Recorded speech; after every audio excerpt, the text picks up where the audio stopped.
कैसे पहचानोगे भाई कि कभी कोई प्रोडक्ट आपने लिया और वो रियल है या फिर नकली है, मतलब फेक है।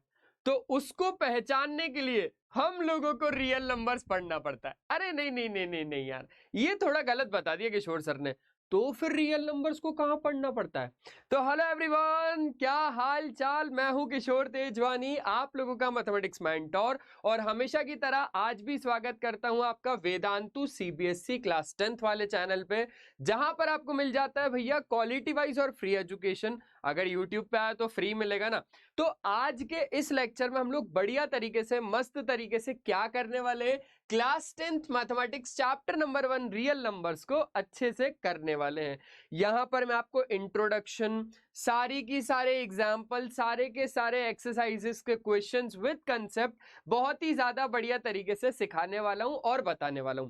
तो आप लोगों को बस क्या करना है भाई, हम लोग कोशिश ये करेंगे कि दो घंटे लगभग तक मैं पूरा का पूरा रियल नंबर उड़ा दें आज, है ना। मजा आएगा, बस साथ देना है, एंड तक साथ देना।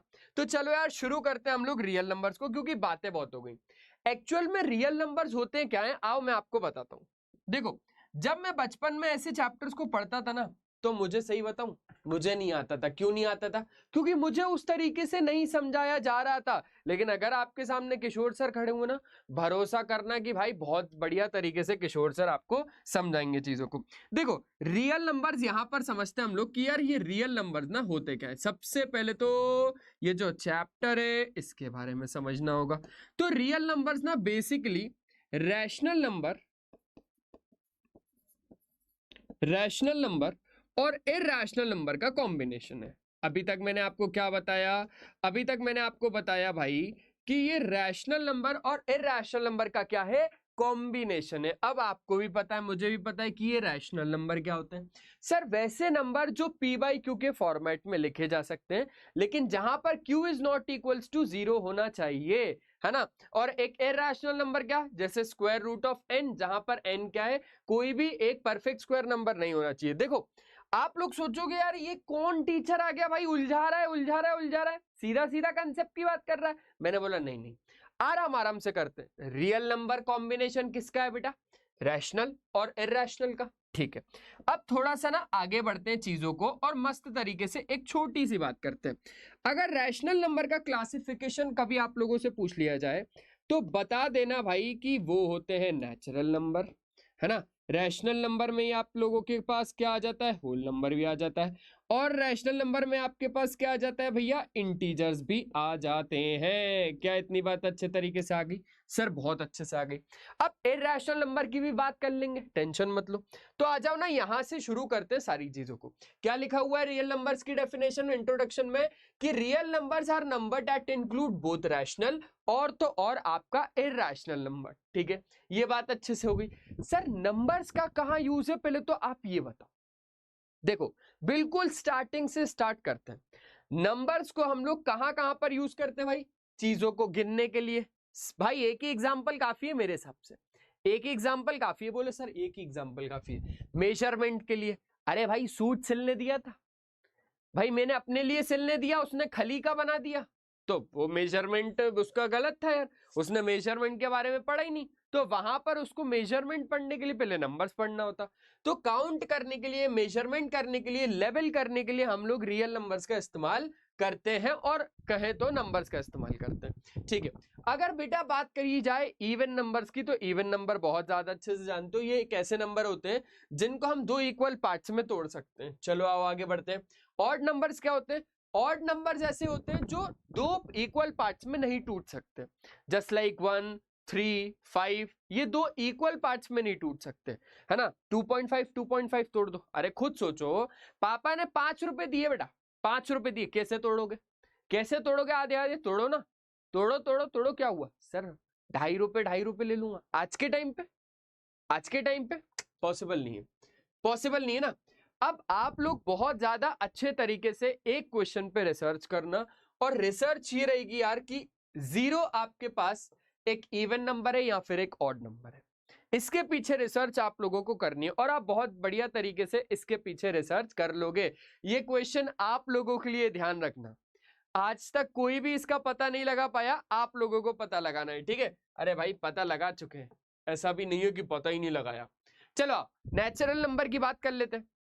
नेचुरल नंबर हम लोगों को पता ही है कि काउंटिंग नंबर्स होते हैं, जैसे 1 से शुरू होगा, 2, 3, 4, 5 और ये इंफिनिटी तक जाता जाएगा, आपके और मेरे प्यार की तरह, है ना। किशोर सर प्यार करते ना भाई बढ़िया तरीके से, और आप लोग भी किशोर सर को प्यार करते हो ना, बोले सर हाँ, तो जल्दी से इस सेशन को लाइक कर दो। तो यहां पर ये कहां तक जाएगा मेरे दोस्त, इंफिनिटी तक जाएगा, चलता जाएगा चलता जाएगा चलता जाएगा। अब यहां पर आ गया होल नंबर। अब जरा होल नंबर में ना अच्छे तरीके से एक बात को समझो, क्योंकि बेटा नाम में ही होल आ रहा है। क्या बोला मैंने बोला नाम में ही होल आ रहा है, तो एग्जाम्पल में होल से नहीं आएगा क्या?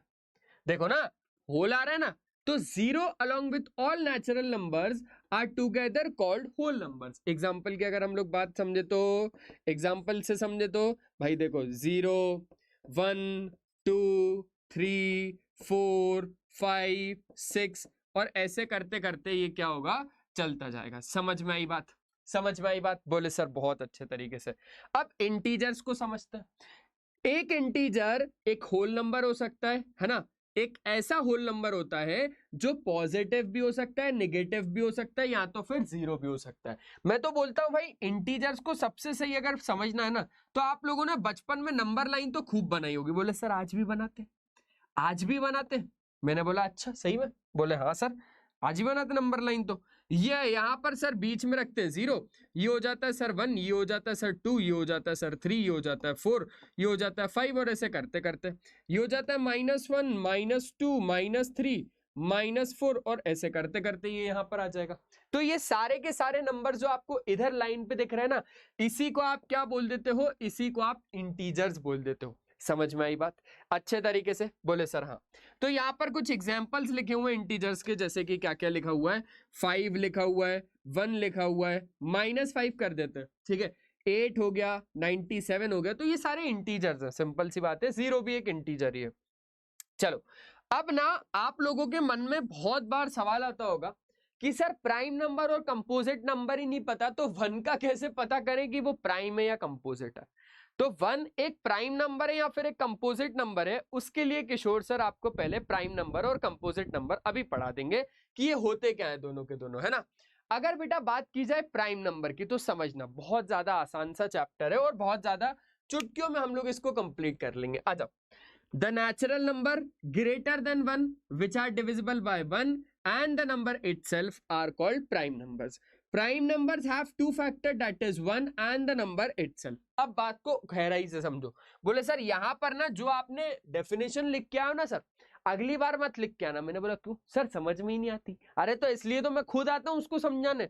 आओ भाई, प्राइम नंबर कोई भी एक ऐसा नंबर, समझना, कोई भी एक ऐसा नंबर जो सिर्फ और सिर्फ जिसके 2 फैक्टर्स होंगे, 1 और वो नंबर खुद। अब सर फैक्टर क्या होते हैं, फैक्टर क्या होते हैं सर, बताओ बताओ बताओ। मैंने बोला आ जाओ एक एग्जांपल लेते हैं। आपको सबसे छोटा स्मॉलेस्ट प्राइम नंबर ही बता देता हूं कि सबसे छोटा प्राइम नंबर कौन होता है। देखो यार, सबसे छोटा प्राइम नंबर होता है आपके पास 2।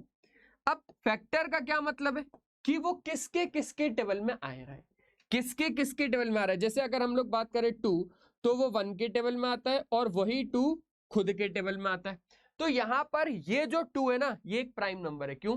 क्योंकि ये सिर्फ इसके सिर्फ दो ही फैक्टर है, ये सिर्फ 2 लोगों के टेबल में आता है, 1 के टेबल में आता है और 2 खुद के टेबल में आता है। बात यही खत्म हो जाती है, ठीक है। एग्जाम्पल और देख लेते हैं थोड़े से, आ जाओ। जैसे मैंने बोला भाई एक एग्जाम्पल ले रहा हूं 3। अब 3 देखा जाए तो 1 के टेबल में आता है, 3 खुद के टेबल में आता है।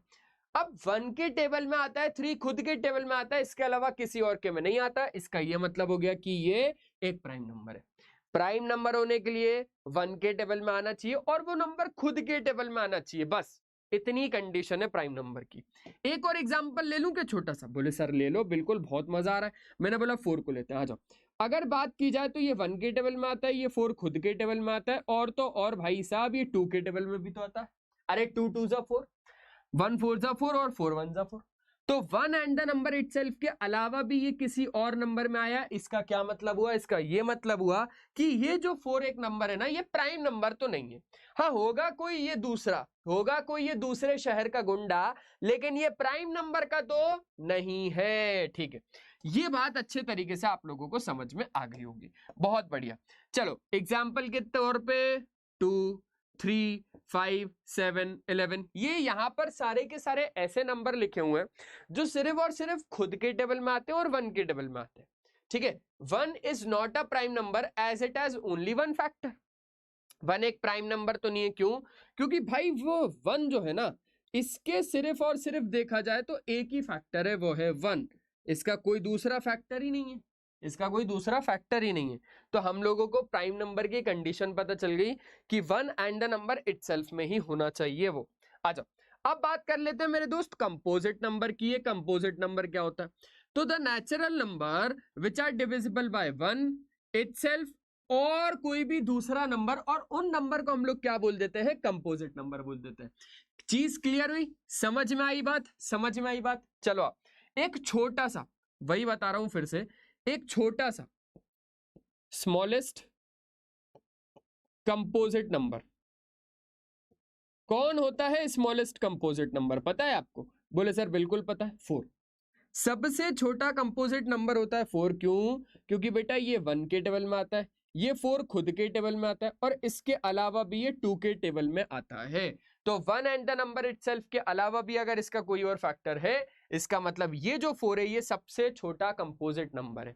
कंपोजिट नंबर क्या होता है? Which has more than 2 factor, which has more than 2 factor. कौन कौन से? 1 एंड द नंबर इटसेल्फ के अलावा भी अगर उसका कोई फैक्टर है, 1 एंड द नंबर इटसेल्फ के अलावा भी अगर उसका कोई फैक्टर है, तो ऐसे नंबर को हम क्या बोल देते हैं? कंपोजिट नंबर बोल देते हैं। बात क्लियर है? मजेदार है? मजेदार है सर। एग्जाम्पल्स यहां पर बहुत सारे लिखे हुए हैं, देख रहे हो बेटा? ऑड नंबर, ऑड नंबर और प्राइम नंबर में बहुत लोग उलझते। यहां पर आप देख पा रहे हो, ये जो 9 है ना, ये प्राइम नंबर में नहीं लिया हमने। क्यों? क्योंकि ये 9 के 1 के टेबल में आता है, ये 9 खुद के टेबल में आता है, लेकिन इसके अलावा भी ये 3 के टेबल में आपको मिल जाएगा। तो 1 एंड द नंबर इटसेल्फ के अलावा भी इसका एक फैक्टर है। इसका क्या मतलब हुआ? कि ये आपके पास एक कंपोजिट नंबर है। तो यहां से नोट पॉइंट में एक बात तो समझ में आ गई, वो क्या?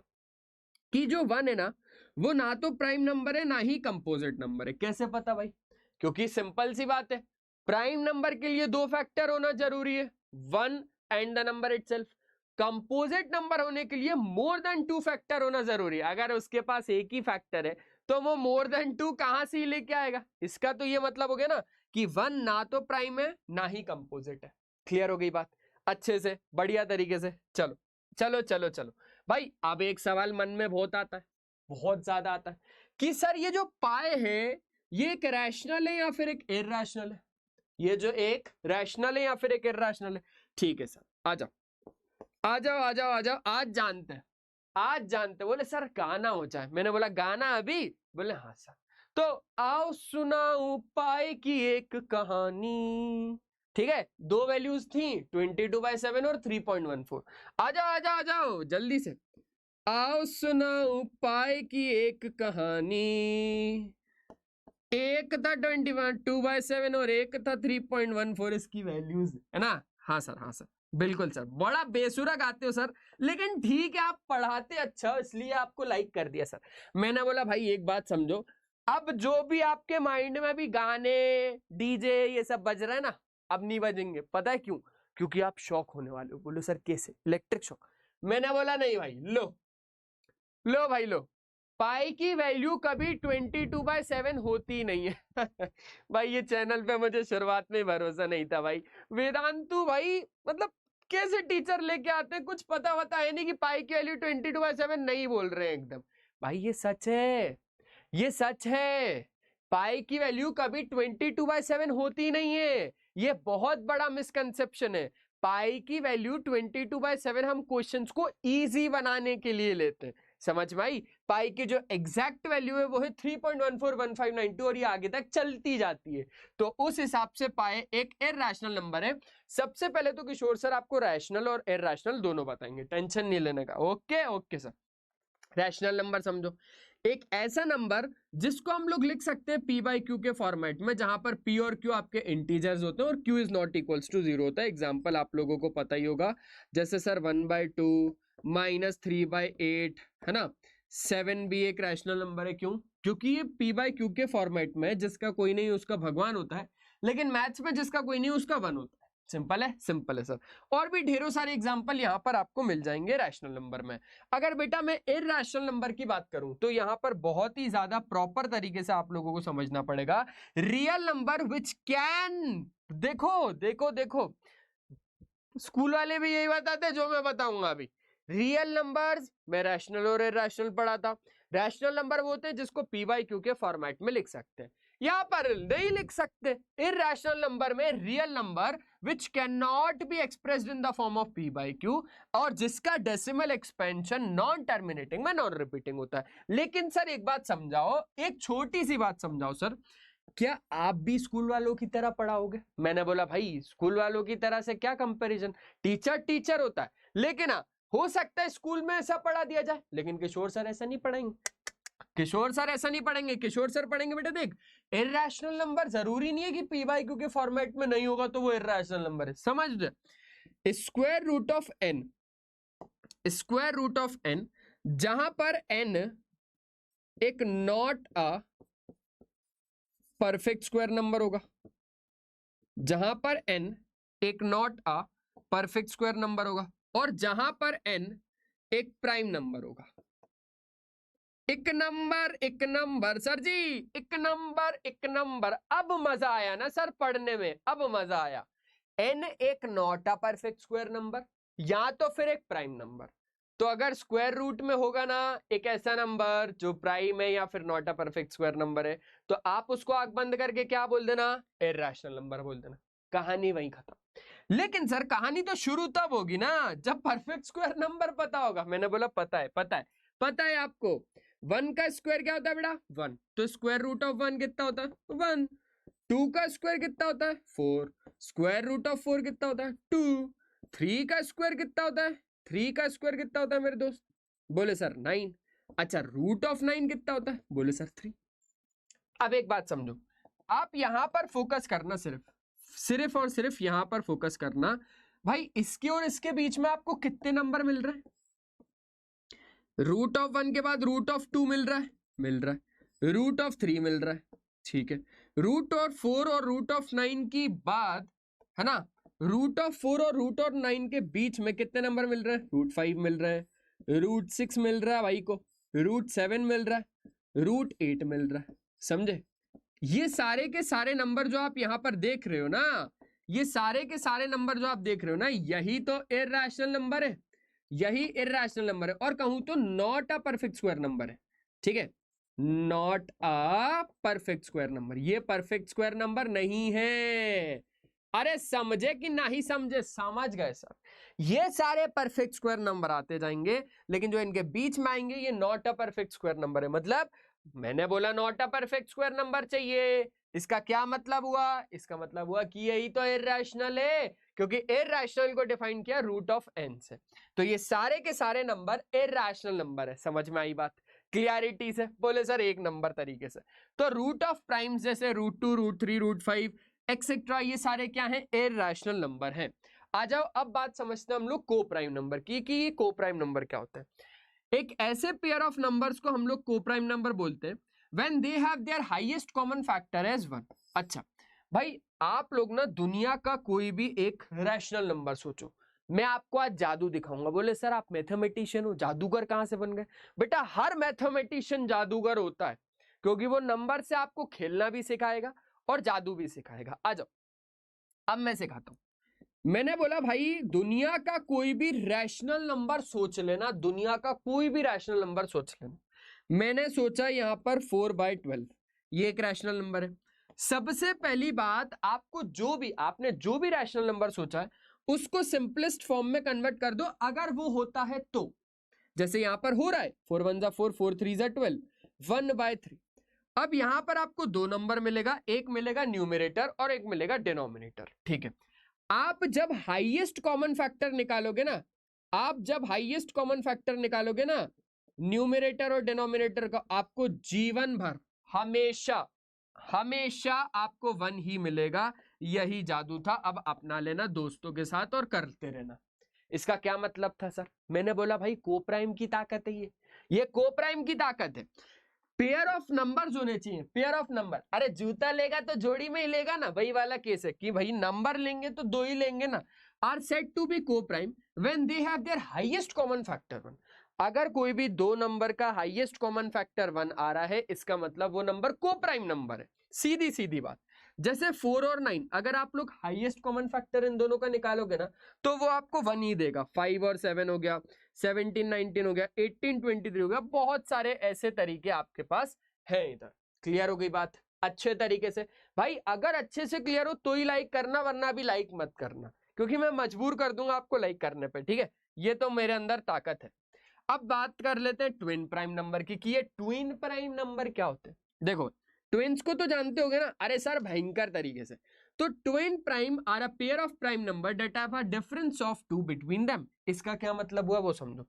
भाई मैंने बोला हमें कोई भी ऐसे 2 प्राइम नंबर चाहिए होंगे, यहां पर कंडीशन फिक्स्ड है कि 2 प्राइम नंबर ही चाहिए। देखो twin primes are a pair of prime number, हमें प्राइम नंबर ही चाहिए। और तो और बात को समझो, और तो और बात को समझो। एग्जाम्पल में हमें 2 प्राइम नंबर ऐसे चाहिए जिनके बीच का डिफरेंस कितना आना चाहिए? 2 आना चाहिए। क्लियर है? क्लियर है। अब एग्जाम्पल समझो। सर 2 और 3 को ले लो ना, दोनों प्राइम नंबर है। अरे मैंने बोला दोनों प्राइम नंबर तो है, लेकिन दोनों के बीच का डिफरेंस तो 1 है ना, हमें 2 ही चाहिए, हमें 2 ही चाहिए। ओके सर, अब समझा आपकी बात। तो सर 3 और 5 ले लो। मैंने बोला वेरी गुड भाई, very good very good very good, एक नंबर काम किया। अगर 5 माइनस 3 करूंगा, अगर 5 माइनस 3 करूंगा तो 2 मिल जाएगा। बहुत बढ़िया। तो ये होगा ट्विन प्राइम नंबर, समझे? 2 और 3 प्राइम नंबर तो है, लेकिन दोनों के बीच का डिफरेंस 1 आ रहा था ना, इसलिए वो ट्विन प्राइम नंबर नहीं है, वो ट्विन प्राइम नहीं है, प्राइम नंबर है। ये दोनों ट्विन प्राइम नंबर है। और कौन सा? सर 5 और 7 ले लो। मैंने बोला भाई एक नंबर, एक नंबर। 7 माइनस 5 कितना हो जाएगा? आपके पास 2 आ जाएगा। सर 11 और 13 ले लो। मैंने बोला भाई अब मैं थक गया यार, अब मैं थक गया। अब आप एग्जाम्पल घर में लेते जाना और करते जाना, आपको यही मिलता जाएगा। क्लियर है? क्लियर है। For example 3 5 41 43 are 2 common pair of 2 prime numbers, है ना, ट्विन प्राइम नंबर्स। चलो अब ना कुछ आगे की और कंसेप्ट बढ़ाते हैं और आगे कुछ बात करते हैं। जैसे जैसे मेरे दोस्त क्लास 10th में मैथमेटिक्स में रियल नंबर, जो कि चैप्टर नंबर 1 चल ही रहा है ना ये, तो यहां पर अब एक टॉपिक आ जाएगा फंडामेंटल थ्योरम ऑफ अरिथमेटिक। क्या आ जाएगा? Fundamental theorem of arithmetic. अब इसकी बात कर लेते हैं। चलो अगर यार फंडामेंटल थ्योरम ऑफ अरिथमेटिक को मैं अपने हिसाब से समझाऊं ना, तो सिर्फ और सिर्फ आप इतनी लाइन को पढ़ना, बस बात खत्म हो गई। दुनिया का कोई भी प्राइम नंबर है ना, every composite number can be written factorized as the product of prime and the factorization is unique apart from the order in which prime factor occur। इसका क्या मतलब हुआ? दुनिया का कोई भी कंपोजिट नंबर अगर आप उठाओगे, दुनिया का कोई भी कंपोजिट नंबर अगर आप उठाओगे, तो आप उसको प्रोडक्ट ऑफ प्राइम नंबर्स के फॉर्मेट में लिख सकते हो। ठीक है, आ जाओ उठाते हैं। मैंने क्या बोला? मैंने बोला भाई कोई भी उठा लो, कोई भी उठा लो। सर 28 उठा लूं क्या? मैंने बोला कंपोजिट होना चाहिए बस। ठीक है, कंपोजिट होना चाहिए बस। ठीक है सर, कंपोजिट नंबर ये 28 हो गया, इसके प्राइम फैक्टर्स निकालते हैं। तो 2 से निकाला 14, 2 से निकाला 7, 7 से निकाला कितना आ जाएगा? 1 आ जाएगा। सर अगर प्राइम फैक्टर्स की बात करें तो इसके प्राइम फैक्टर्स हैं 2 का स्क्वायर इंटू 7। अच्छा, यहां पर अगर आप दोनों देखोगे, दोनों ये 2 को देखोगे, तो ये आपको क्या मिलेगा बेटा? प्राइम नंबर मिलेगा। ये प्राइम नंबर है, ये प्राइम नंबर है, चेक कर लेना। 7 प्राइम नंबर है, ये दोनों प्राइम नंबर है। 2 1 और 2 के अलावा कहां आता है? कहीं नहीं आता, प्राइम नंबर। 7 1 और 7 के अलावा कहां आता है? कहीं नहीं आता, प्राइम नंबर। तो कंपोजिट नंबर को हम लोगों ने प्रोडक्ट ऑफ प्राइम नंबर के फॉर्मेट में लिख दिया। यही होता है फंडामेंटल थ्योरम ऑफ अरिथमेटिक। कोई भी पूछ सकता है, टीचर भी उठा के पूछ सकती है भाई क्लास में कि चलो बेटा बताओ फंडामेंटल थ्योरम ऑफ अरिथमेटिक क्या होता है। बोलना टीचर जी कोई भी कंपोजिट नंबर, दुनिया का कोई भी कंपोजिट नंबर को आप प्रोडक्ट ऑफ प्राइम नंबर्स के फॉर्मेट में लिख के सकते हैं। बात खत्म। हाँ सर जी खत्म। तो ये एग्जाम्पल जो गए ढेरों सारे, चलो अब यहाँ पर ना कुछ कुछ एग्जाम्पल्स आते जाएंगे बीच बीच में, तो उन एग्जाम्पल्स को भी हम लोग अच्छे से करते जाएंगे टेंशन फ्री होकर। Express each number as the product of prime factors, जैसे 140, सिंपल सी बात है भाई, 140 के प्राइम फैक्टर्स कैलकुलेट करना है। 2 से लपेट दिया इसको 70 टाइम्स, 2 से यहाँ पर आ गया 35, ठीक है, 5 से यहाँ पर आ गया 7 और 7 से यहाँ पर आ गया 1। अगर बात की जाए बेटा तो 140 को हम लोगों ने कैसे लिखा, 2 का स्क्वायर इंटू 5 इंटू 7, 2 का square into 5 into 7, simple, very very simple. कैसा, वेरी वेरी सिंपल। यहां पर अगर आप देखोगे तो ये सारे के सारे हम लोगों ने कैसे लिख दिए, प्रोडक्ट ऑफ प्राइम नंबर्स के फॉर्मेट में लिख दिया, ठीक है। और ये क्या था, ये कंपोजिट नंबर था। सिंपल ना, सिंपल। वैसे तो हम लोगों को ये सब बताना नहीं था, हम लोगों को सिर्फ उसने सीधा सीधा बोला था भाई हर नंबर को product of its prime factors के फॉर्मेट में लिख दो, हमने लिख दिया। 2 एक प्राइम नंबर, 5 एक प्राइम नंबर, 7 एक प्राइम नंबर। ऐसे ही 3825 को भी लिख सकते हो, ये पहला हो गया। चलो आओ 3825 को देख लेते। 3825, ओके सर 3 से मारूं क्या, मैंने बोला 3 से मारो भैया। 3 1 जा 3, 3 2 जा 6, है ना, और आपके पास कितना हो जाए, 3 7 जा 21 और 3 5 जा 15। फिर 3 से ले लेते हैं, 3 4 जा 12, 3 2 जा 6, 3 5 जा 15। फिर 5 से ही लेना पड़ेगा, 5 8 जा 40 और 5 5 जा 25, ठीक है। फिर 5 से लेना पड़ेगा, 5 1 जा 5, 5 7 जा 35, 17 1 जा 17। तो अगर देखा जाए मेरे दोस्त तो ये एक 3825 को हम लोग प्रोडक्ट ऑफ प्राइम नंबर्स के फॉर्मेट में लिख रहे हैं। 3 का स्क्वायर देखो, 3 का स्क्वायर 5 का स्क्वायर 17, 3 का स्क्वायर इंटू 5 का स्क्वायर इंटू 17। बात आई क्या, बात आई क्या, गहराई में आई, अरे गहराई में आई क्या, आई सर आई। ये सारे प्राइम नंबर है, चेक कर लेना एक बार घर पे बैठ के आराम से बेटा। और ये क्या है, ये तो भैया कंपोजिट नंबर है। क्यों, क्योंकि हम लोगों ने इसको प्रोडक्ट ऑफ प्राइम नंबर्स में लिख दिया। तो अब आप कंपोजिट नंबर को ना दो तरीके से पहचान सकते हो। कैसे, 1 एंड द नंबर इटसेल्फ के अलावा भी कोई दूसरा फैक्टर होगा, एक तो उस डेफिनेशन से, और एक तो ऐसे। क्या हम उसको प्रोडक्ट ऑफ प्राइम नंबर्स के फॉर्मेट में लिख पा रहे हैं, अगर लिख पा रहे हैं तो वो आपका कंपोजिट नंबर है। क्लियर हो गई बात, हाँ क्लियर हो गई बात। चलो बेटा एक बहुत ज्यादा इंपॉर्टेंट क्वेश्चन जो बोर्ड्स में ना आता ही आता है, और जो आपका एग्जाम्पल भी है, जो आपका एग्जाम्पल है। और ये ना क्वेश्चन जितने भी मैं यहाँ पर बोल दूं ना इंपॉर्टेंट है, मतलब उस पर टिक लगाते चलना कि बहुत ही ज्यादा इंपॉर्टेंट है, क्योंकि मुझे बहुत ज्यादा एक्सपीरियंस है पढ़ाने का बच्चों को। और अगर आप लोग भरोसा नहीं करते हो ना तो अभी शॉर्ट्स वीडियोस में जाना आप मेरी, वहां पर आपको पेपर वो क्या था यार मैं भूल गया, हाँ पेपर लीकर पे क्रॉस मिलेगा, पेपर सेटर पे क्रॉस मिलेगा, और पेपर मेकर पे टिक मिलेगा। तो भाई बात यही हो गई ना, हाँ समझ गए समझ गए। चलो consider the number 4 to the power n, जहां पर n आपके पास एक नेचुरल नंबर है। Check whether there is any value of n for which 4 to the power n ends with the digit 0। बेटा ये बहुत ही ज्यादा इंपॉर्टेंट सा क्वेश्चन है, और बहुत ही ज्यादा ना कह सकते हो यार कि है काफी ज्यादा इंपॉर्टेंट क्वेश्चन है, ठीक है सर। तो इस क्वेश्चन को कैसे करना है, अरे बहुत ज्यादा आसान है, समझो समझो समझो समझो। साइक्लिसिटी ऑफ नंबर्स एक छोटा सा टॉपिक है, उसको पढ़ाना पड़ेगा इस चीज के लिए, साइक्लिसिटी ऑफ नंबर्स। अब बेटा साइक्लिसिटी ऑफ नंबर्स को पढ़ने के लिए आपको एक पैटर्न ऑब्जर्व करना पड़ेगा। यहाँ पर अगर मैं 5 की पावर 1 लेता हूं तो यहाँ पर मिल जाता है मेरे को 5। अगर मैं 5 की पावर 2 लेता हूं तो यहाँ पर 25, 5 की पावर 3 125, 5 की पावर 4 कितना हो जाता है भाई, हाँ 625, 5 की पावर 5 होता होगा कुछ, लेकिन अब आप बता सकते हो कि इसके जो एंड डिजिट है, जो इसके एंड में डिजिट होगा वो कौन सा होगा, 5 5 5 5, कुछ भी कर लो, आखिरी में क्या आएगा, 5 ही आएगा। 5 टू द पावर 6 में भी जो आखिरी नंबर आएगा वो क्या आएगा, 5 आएगा। 5 टू द पावर 7 में भी आखिरी नंबर जो आएगा वो क्या आएगा, 5 आएगा। क्या ये बात अच्छे तरीके से क्लिक हो गई, हाँ सर एकदम मस्त बढ़िया बेहतरीन तरीके से क्लिक हो गई। अब चलो इसी पैटर्न के हिसाब से ना 6 की पावर 1 को देखते हैं, जो कि क्या हो जाता है, 6 हो जाता है। 6 का स्क्वायर कितना हो जाता है, 36 हो जाता है।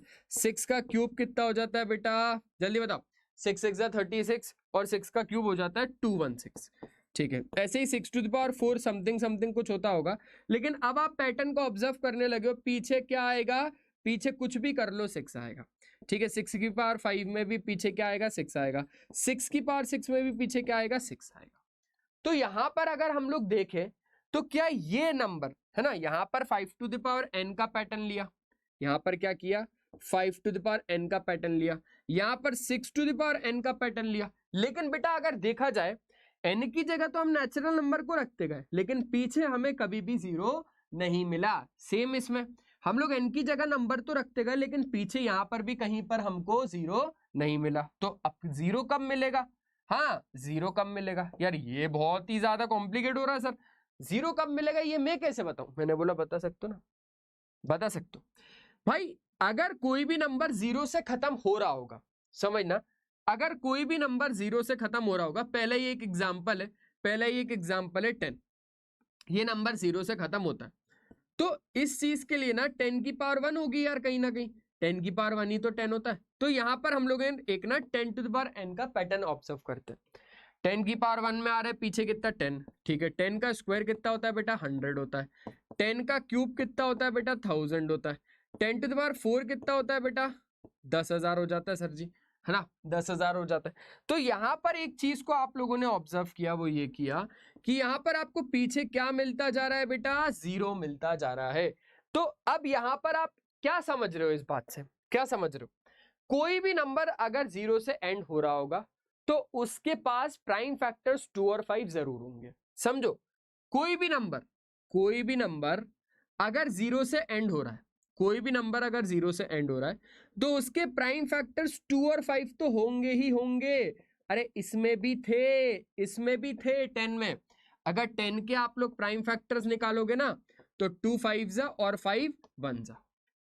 तो any number that can ends with the digit 0 contain 2 and 5 as their prime factors, but in case of 6 to the power n and 5 to the power n, यहां पर अगर आप पैटर्न को ऑब्जर्व करोगे, यहां पर अगर आप चीजों को इन्फॉर्म करो मतलब एक बार देखोगे तो आपको 5 में 1 तो मिल जाएगा और 5 खुद मिल जाएगा। इसके 5 के फैक्टर्स की बात कर रहा हूं तो 1 मिल जाएगा 5 मिल जाएगा, चलो 5 तो है, लेकिन भाई 2 भी तो चाहिए ना। कोई भी नंबर बेटा एक बात दिमाग में बिठा लो, कोई भी नंबर दुनिया का कोई भी नंबर अगर डिजिट 0 से एंड होगा तो वो सिर्फ और सिर्फ तभी हो पाएगा जब उसके पास 2 और 5 नाम के दो प्राइम फैक्टर्स होंगे। सर अगर 5 होगा 2 नहीं होगा तो नहीं होगा भाई, डिजिट 0 से एंड नहीं होगा। सर अगर 2 होगा 5 नहीं होगा तो भी डिजिट 0 से एंड नहीं होगा। दोनों होने चाहिए, ध्यान रखना, दोनों होने चाहिए। यहां पर दोनों नहीं है तो ये कहीं पर भी डिजिट 0 से एंड नहीं हुआ है, ठीक है। तो यहां पर आप लोगों को 4 टू द पावर n में भी अगर ऑब्जर्व करोगे ना तो इसके सिर्फ और सिर्फ दो ही प्राइम फैक्टर आएंगे, देखो एक 1 और एक 2। कैसे, अरे खुद देखो ना, खुद देखो, 4 के आप कैसे लिख सकते हो 2 और 2 है ना, 2 2 जा 4 होता है ना, तो प्राइम फैक्टर्स में सिर्फ आपको 2 ही मिलेगा, 5 नहीं मिल रहा। इसका क्या मतलब हुआ कि 4 टू द पावर n हम लोग ऑब्जर्व कर रहे हैं, लिख देना है स्टार्टिंग में ही लिखना, लिख लो कॉपी में लिख लो, मैं लिखवा देता हूं। एनी नंबर लिख लो, any number that can ends with the digit 0 contains 2 and 5 as their prime factors, ठीक है, contains 2 and 5 as their prime factor, but in case of 4 to the power n prime factor 2 is available but 5 is not available। ये लिख देना, 2 is available but 5 is not available, therefore 4 to the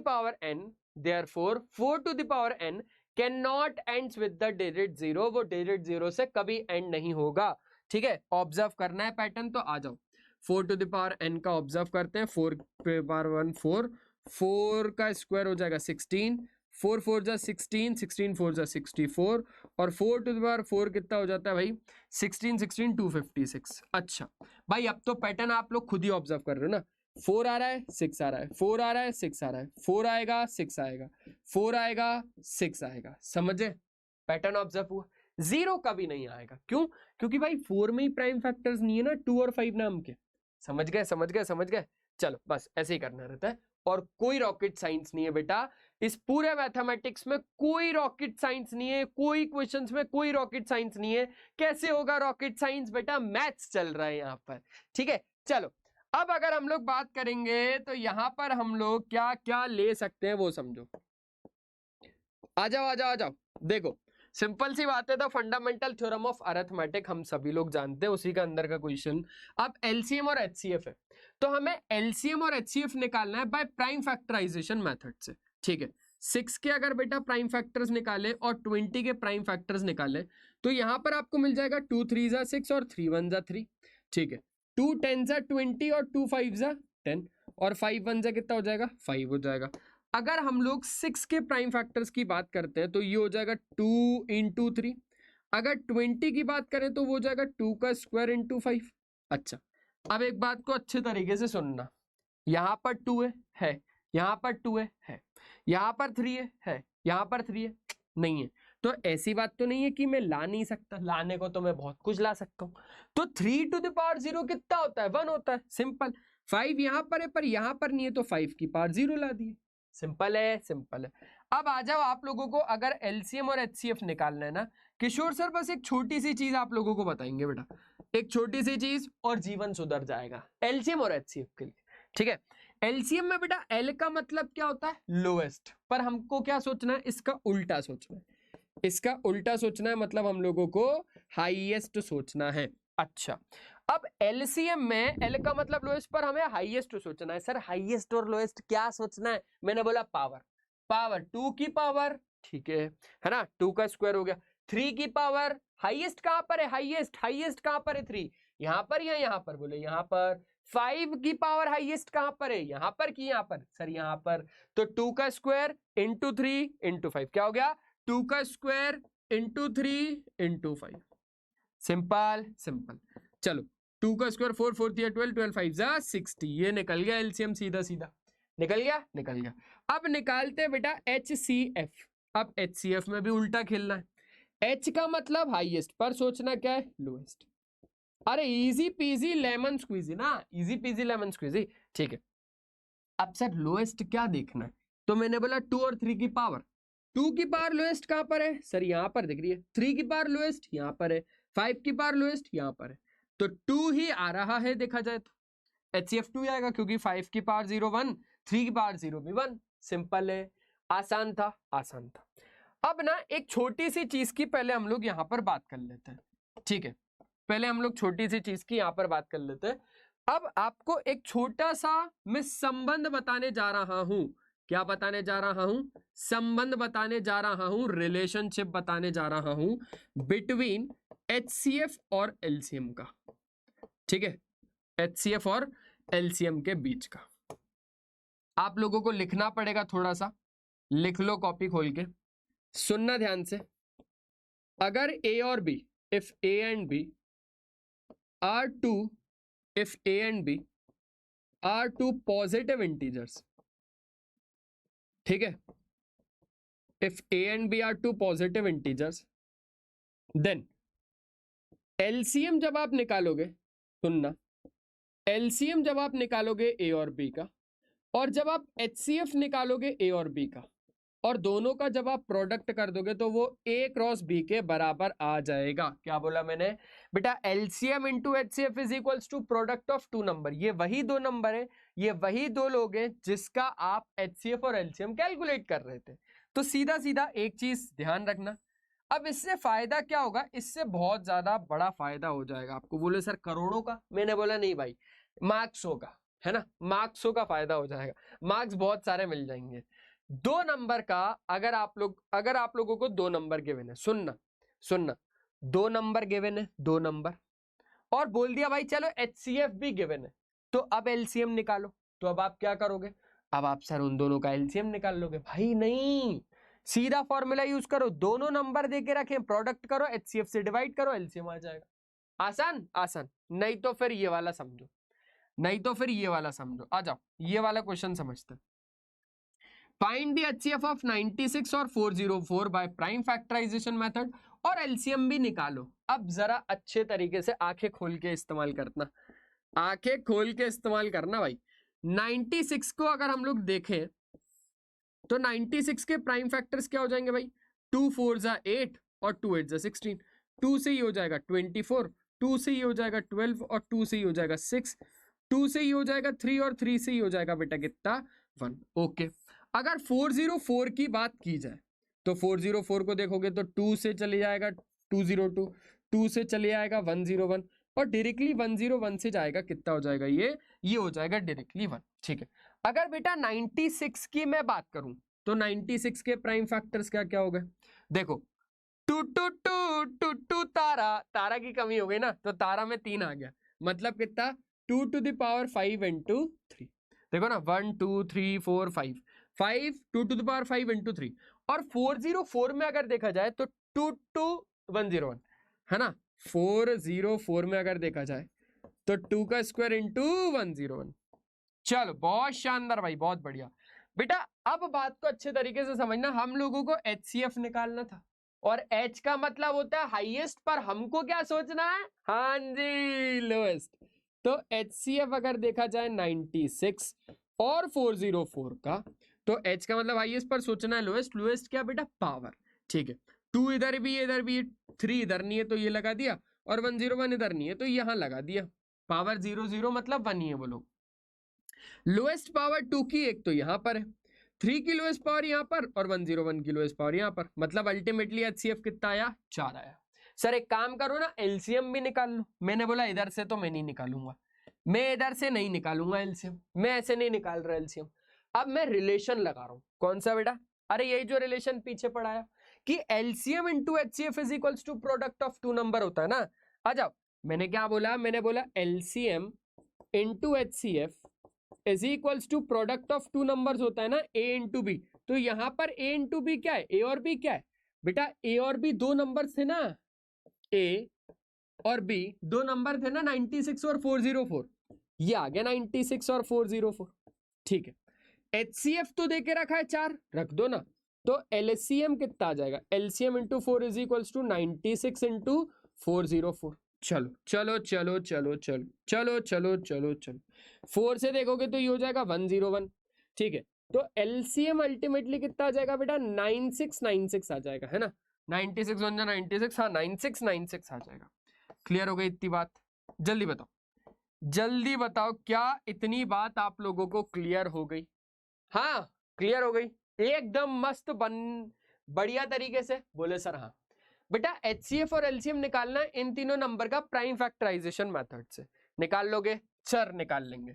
homework दे दूं? हाँ sir homework दे दो। चलो, ये वही बोल के रखा है जो मैंने आपको पहले ही बता दिया कि अगर आप लोगों के पास कोई भी दो पॉजिटिव इंटीजर्स है ए और बी नाम के, मतलब वही 2 नंबर, तो उनका HCF और LCM का प्रोडक्ट वही दोनों नंबर के प्रोडक्ट के बराबर होगा। सिंपल सी बात थी, सिंपल सी बात थी। अब बेटा कभी अगर आप लोगों को फैक्टर ट्री कंस्ट्रक्ट करना रहा तो उसको कैसे कंस्ट्रक्ट करते हैं, write the number as the product of prime number and a composite number, repeat the process till all primes are obtained. इसका क्या मतलब है, जैसे एक एग्जांपल यहां पर देके रखा है 36। आ जाओ 36 के हम लोग प्राइम फैक्टर्स निकालते हैं। पहले तो प्राइम फैक्टराइजेशन मेथड से बता देता हूं, फिर फैक्टर ट्री बना के बता दूंगा ताकि दोनों को डिफरेंशिएट कर पाओगे आप लोग। ठीक है, ठीक है सर। 2 से ही हो जाएगा 18, 2 से ही हो जाएगा 9, 3 से ही हो जाएगा 3 और 3 से ही हो जाएगा कितना 1। अगर 36 के प्राइम फैक्टर्स देखोगे तो यहां पर आपको पता चल जाएगा 2 का स्क्वायर इंटू 3 का स्क्वायर, यही तो है प्राइम फैक्टर्स, यही तो है प्राइम फैक्टर्स।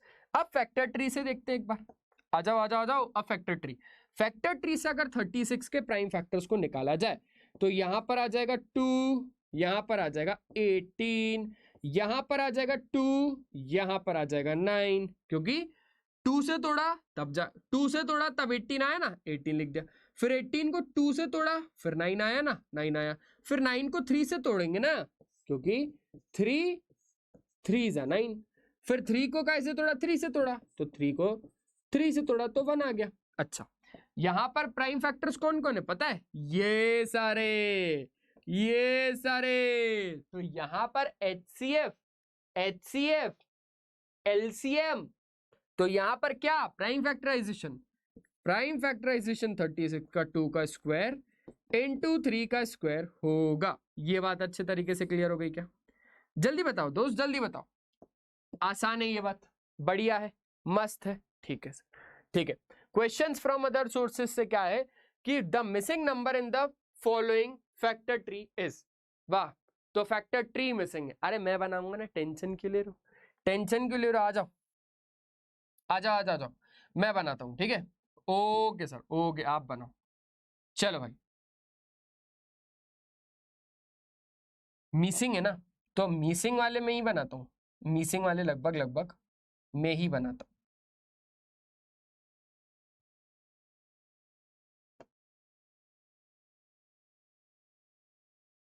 चलो भाई।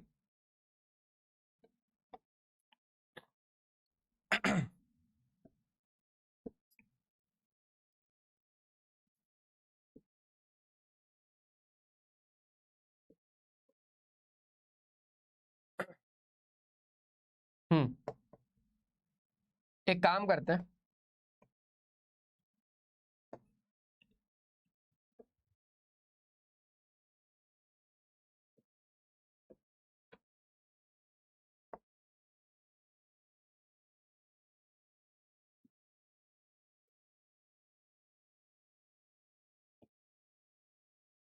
बताओ भाई, बताओ बताओ बताओ जल्दी बताओ, फैक्टर ट्री में मिसिंग नंबर बताओ कौन सा होगा। हाँ जी, है ना, जल्दी बताओ, थोड़ा थोड़ा सा जल्दी बताओ, जल्दी बताओ मिसिंग नंबर कौन सा होगा, जल्दी जल्दी जल्दी बोले सर आसान है। 4 3 सा सीधा सीधा कितना हो जाएगा, 12 हो जाएगा। 12 के फैक्टर्स देखा जाए तो 4 और 3 में तोड़ दिया, 4 को आगे 2 और 2 में तोड़ सकते ना, तो वो देख लेना अपने हिसाब से, और ये 3 1 जा 3 हो गया, मतलब अल्टीमेटली जो ऑप्शन है वो कौन सा हो गया, 4th हो गया। मतलब मैं तो ऐसे ही लेके आया था, और भी बहुत सारी चीजें हो गई है ना। अब हम लोग ना बात कर लेते हैं एक बार एक्सरसाइज 1.1 की। तो ये 1.1 की एक्सरसाइज आप लोग थोड़ा अच्छे तरीके से देख लो, समझ लो, उसके बाद हम लोग आगे बढ़ेंगे। अब वो पूरे के पूरे क्वेश्चंस अगर आप लोग नहीं बना पाओ ना, तो अभी के अभी इस वीडियो को डिसलाइक कर दो। मैं तो बोल रहा हूं डिसलाइक कर दो, लेकिन ऐसा नहीं होगा, आप पूरे के पूरे क्वेश्चंस अब बना लोगे। क्या बोल रहा है, express each number as the product of its prime factors. नहीं निकाल पाओगे क्या इनके प्राइम फैक्टर्स, एक निकाल के बताऊं शुरुआती वाला, ठीक है एक निकाल के बताता हूं। जैसे ये 140 है ना, 140 के प्राइम फैक्टर्स निकालने, 2 से हो गया 70, 2 से हो गया 35, ठीक है, 5 से हो गया 7, और 7 से हो गया सीधा सीधा 1, हो गया काम खत्म। तो 140 के प्राइम फैक्टर्स कितने हो गए आपके पास, 2 का स्क्वायर इंटू 5 इंटू 7, सिंपल। ऐसे ही करना है इन सारे क्वेश्चंस को, आप लोग कर लोगे। Find the LCM and HCF of the following pairs of integers and verify that LCM into HCF is equals to product of two numbers होता है। तो 26 और 91 वाला एक क्वेश्चन करके दिखा देता हूं। 26 के प्राइम फैक्टर्स निकालना, ठीक है, और 91 के भी प्राइम फैक्टर्स निकालना। ये हो जाएगा 13, ये हो जाएगा 13 1 जा 13, और यहां पर ये चले जाएगा किससे, 3 से ना, 3 से नहीं 7 से भेज दो, 7 7 7 3 जा 21, और 13 1 जा 13, ठीक है। बेटा 26 के अगर आप लोग फैक्टर्स की बात करोगे तो 2 इंटू 13 आ गया, हाँ सर 2 इंटू 13 आ गया। 91 की अगर आप लोग बात करोगे तो यहाँ पर 7 इंटू 13 आ गया, 7 इंटू 13 आ गया। एक बात को प्रॉपर सुनना, 2 ऊपर है पर 2 नीचे नहीं है, लो लगा दिया, 13 ऊपर है 13 नीचे भी है, 7 ऊपर नहीं है यार, लो लगा दिया। तो अगर हम लोग HCF यानी हाईएस्ट कॉमन फैक्टर की बात करें, तो H का मतलब तो हाईएस्ट होता है, पर हमको क्या सोचना है, लोएस्ट सोचना है। अब लोएस्ट क्या, लोएस्ट क्या, पावर, लोएस्ट क्या, लोएस्ट क्या, पावर, कहां पर है, 2 की तो यहां पर है, और 7 की यहां पर है, 13 कोई सा भी उठा लो। तो अल्टीमेटली जो हाईएस्ट कॉमन फैक्टर HCF आया है वो 13 आया आपके पास, सिंपल है, सिंपल है। बेटा अगर आप लोग LCM निकालोगे, L का मतलब होता है लोएस्ट, पर हम लोगों को क्या सोचना है, हाईएस्ट। तो हाईएस्ट पावर कहां पर मिलेगी, 2 की यहां पर, 7 की यहां पर, 13 की कोई सी भी उठा लो। तो यहां पर हो जाएगा 2 इंटू 7 इंटू 13। अगर आप लोग बात करोगे तो यहां पर हो जाएगा 13 2 सा 26, 26 इंटू 7, 7 6 हो जाएगा 42, और 7 2 सा 14, और ये हो जाएगा 182, 182 बेटा, ठीक है, ठीक है सर। अब क्या करना है, वेरीफाई भी करना था, LCM into HCF is equals to product of two number. तो आप लोग वेरीफाई कर लेना, LCM into HCF is equals to product of two numbers में 26 और 91। 26 और 91। ठीक है, एलसीएम कितना है? एलसीएम है सर हमारे पास 182 इंटू एचसीएफ कितना है 13 इज इक्वल्स टू 26 इंटू 91 ही आएगा आपके पास। ठीक है, 6 1 6 3 2 6। हाँ बिल्कुल, जो भी नंबर आएगा ना यहाँ पर आएगा ही आएगा। क्लियर है? तो ऐसे सारे के सारे क्वेश्चंस हो जाएंगे, आसान है, आप लोग ट्राई करना एक बार। चलो चलो चलो चलो, find the LCM and HCF of the following integers by applying prime factorization method.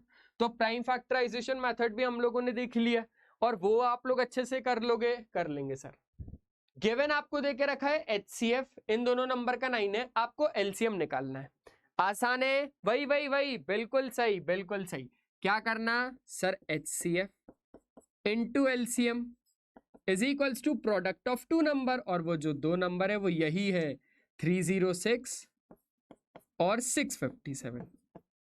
Okay okay sir, तो एचसीएफ 9 है ना, ये रहा 9 into LCM is equals to 306 into 657। तो यहां से एलसीएम आप लोग निकाल लोगे, 9 को डिवाइड में ही तो भेजना है, डिवाइड करवाना है, आंसर हाथ में सीधा।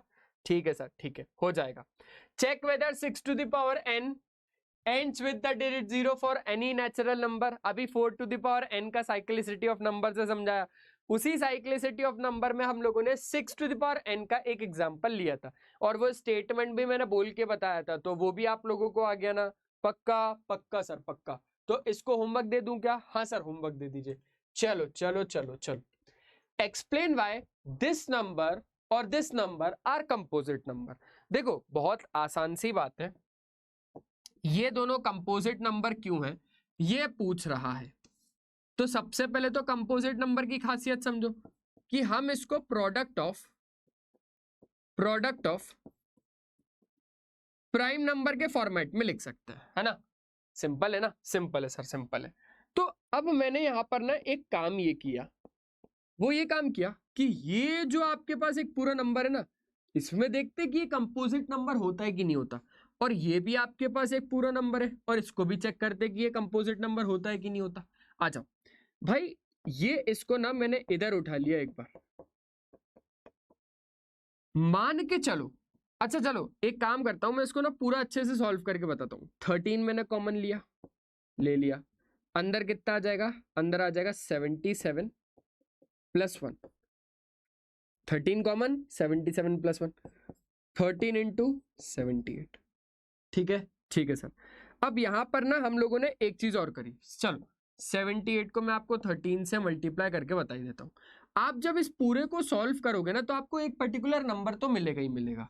ठीक है, 8 16 8 24 और 7 21, ये हो जाएगा 23 इंटू 8 इंटू 7, ये हो जाएगा 4, 8 और 3 हो जाएगा आपके पास कितना 11, और ये हो जाएगा आपके पास, ठीक है 1014 आपके पास आ रहा है। ठीक है, अब बेटा एक बात जो आप लोगों को समझनी है यहां पर वो ये है कि आपने इसी 1014 को, ये देखो 1014 के जब आप प्राइम फैक्टर्स निकालोगे ना तो 13 7 जा आपके पास कितना आ जाएगा? 91 होता है ना शायद, हाँ 91 होता है।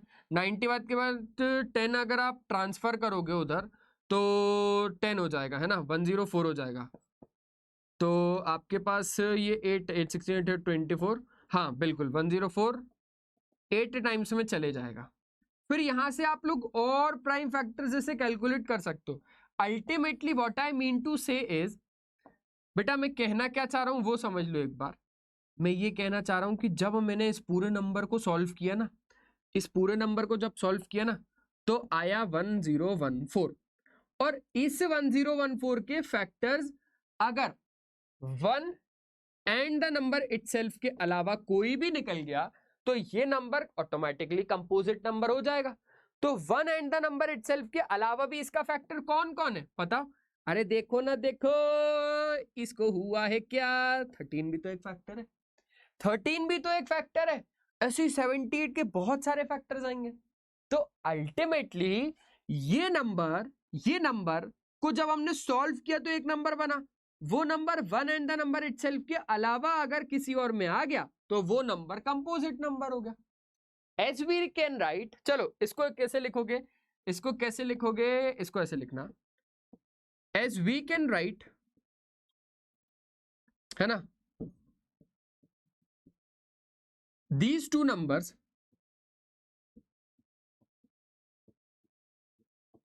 as the product of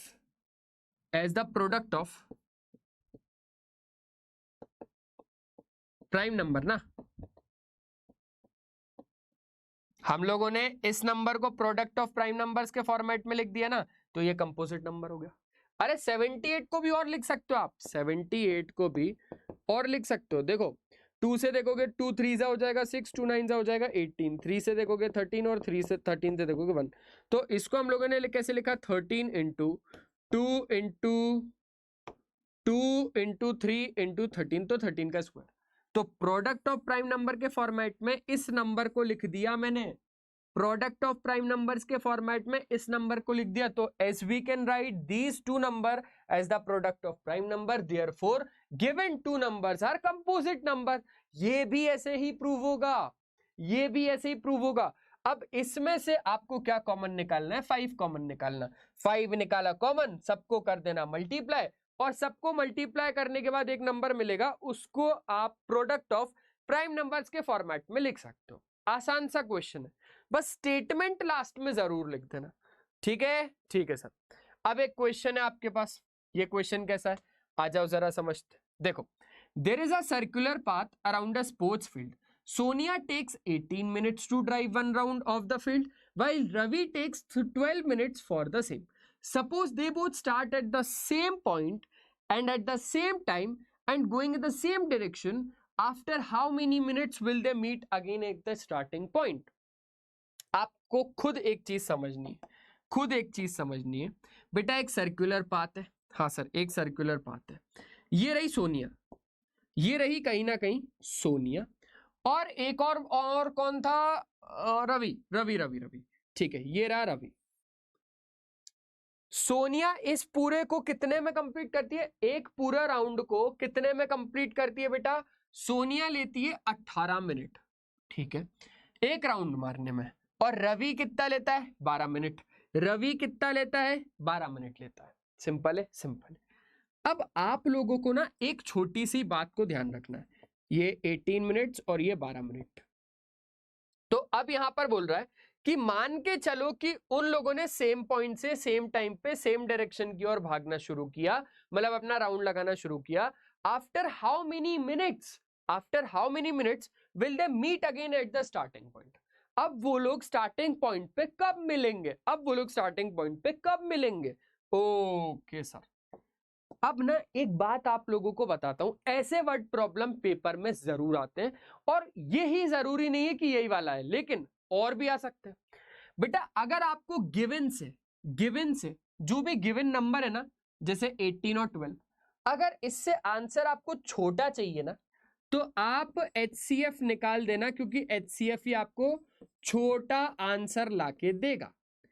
अगर आपको गिवन नंबर से बड़ा आंसर चाहिए, तो आपको वहां पर LCM निकालना पड़ेगा, क्योंकि LCM आपको बड़ा नंबर लाके देगा। सर छोटा बड़ा पढ़ा दो ना, छोटा बड़ा पढ़ा दो सर। क्या क्या मैं उलझ रहा हूं सर, नहीं समझ में आ रहा मेरे, क्या करना है इस क्वेश्चन में। क्वेश्चन तो समझ में आ गया, लेकिन छोटा बड़ा समझ में नहीं आया। मैंने बोला समझो ध्यान, समझो ध्यान से। सोनिया और रवि को भाड़ में जान दो, तुम और मैं है ना, तुम और मैं है, मैं सोनिया बन जाऊंगा भाई, कोई दिक्कत नहीं है, सोनिया बन जाऊंगा मैं। रवि और सोनिया दो लोग, एक पूरा राउंड सोनिया 18 मिनट्स में लेती है। ऐसा मस्त तरीके से सोचो, आपके साथ किशोर सर भागने तैयार है भाई, एक राउंड मारने तैयार है। रवि 12 मिनट लेता है, मतलब सिंपल सी बात है, किशोर सर सोनिया बने और सोनिया बिल्कुल स्लो 18 मिनट ले रही है, ठीक। कितने मिनट बाद वो लोग स्टार्टिंग पॉइंट पे फिर से मिलेंगे। अगर उन लोगों ने स्टार्ट किया होगा यहां से, अगर दोनों ने स्टार्ट किया होगा इस पॉइंट से, तो दोनों फिर कितनी देर बाद मिलेंगे।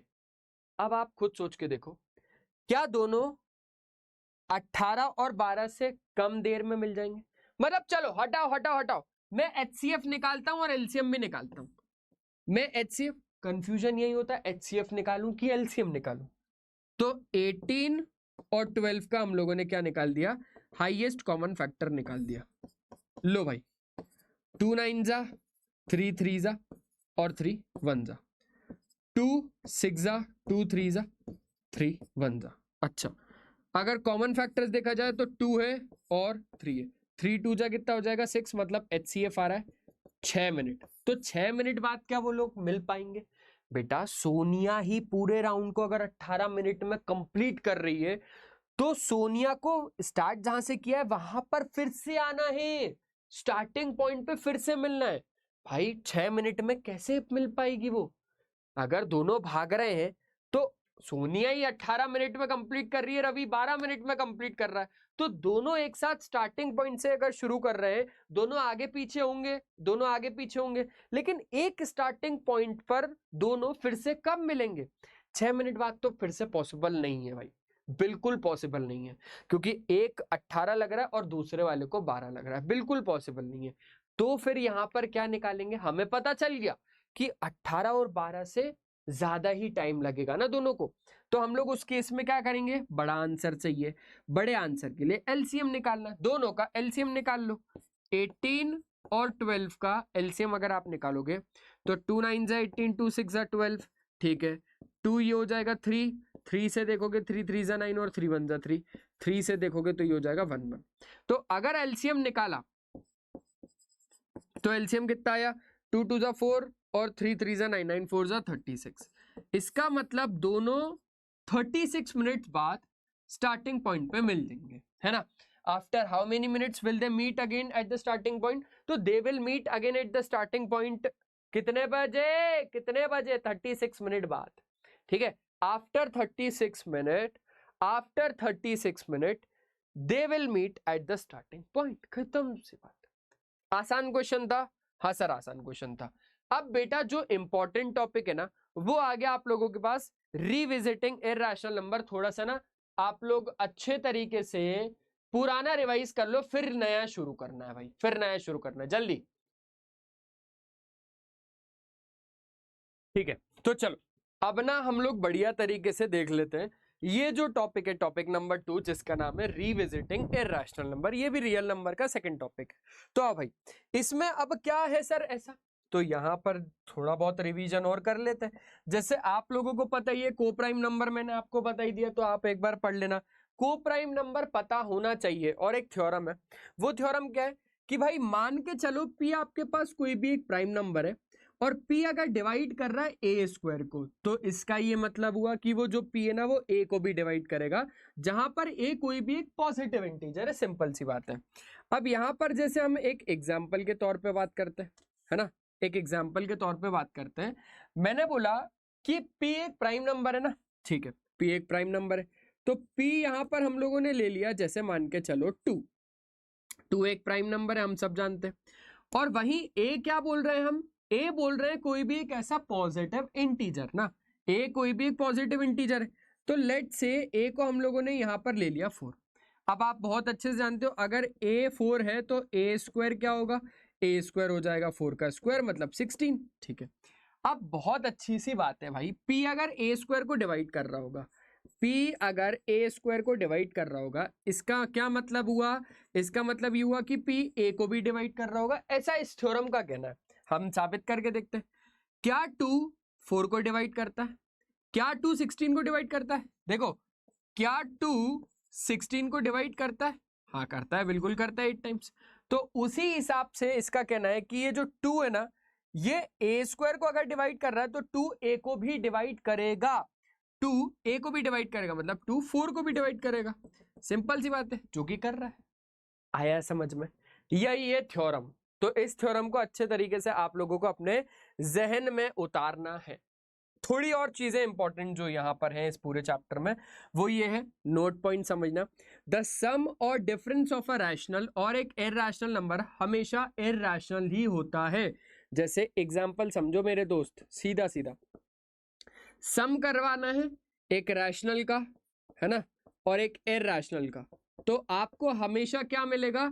आपको हमेशा एक इरैशनल नंबर ही मिलेगा। या तो फिर अगर आप डिफरेंस भी करवाते हो, जैसे रैशनल और इरैशनल नंबर का अगर आप डिफरेंस करवाते हो तो भी आपको एक इरैशनल नंबर ही मिलेगा। एग्जाम्पल यहाँ पर देख लेते हैं। मैंने बोला भाई एक रैशनल नंबर ले लो, तो आपने बोला ठीक है 2 ले लिया, और एक इरैशनल नंबर ले लो तो आपने बोला √3 ले लिया। अब हम सब लोग जानते हैं बेटा कि ये जो √3 है इसकी वैल्यू क्या होती है 1.732, और ये आगे तक ऐसे चलती जाती है ना, कभी एंड नहीं होता वो। ठीक है, तो उस हिसाब से जब टू इसके साथ प्लस होगा तो कहीं ना कहीं 3.732, और ऐसे तो ये भी आगे तक चलता जाएगा। मतलब इसका डेसिमल एक्सपेंशन नॉन टर्मिनेटिंग में नॉन रिपीटिंग है। इसका क्या मतलब हुआ, इसका मतलब ये हुआ कि एक इरैशनल नंबर है। तो ये भी तो यही बोल रहा है कि सम अगर आप एक रैशनल और इरैशनल का करवाओगे तो वो हमेशा आपको एक इरैशनल नंबर ही देगा। ऐसे ही रैशनल और इरैशनल का अगर डिफरेंस फाइंड करोगे तो आपको इरैशनल नंबर ही मिलेगा। यहाँ पर एग्जाम्पल के तौर पर अगर हम बात करें तो जैसे यहाँ पर हो गया 3 माइनस √2। अब क्या हो गया भाई, ये जैसे 3 माइनस 1.414, सिंपल सी बात है।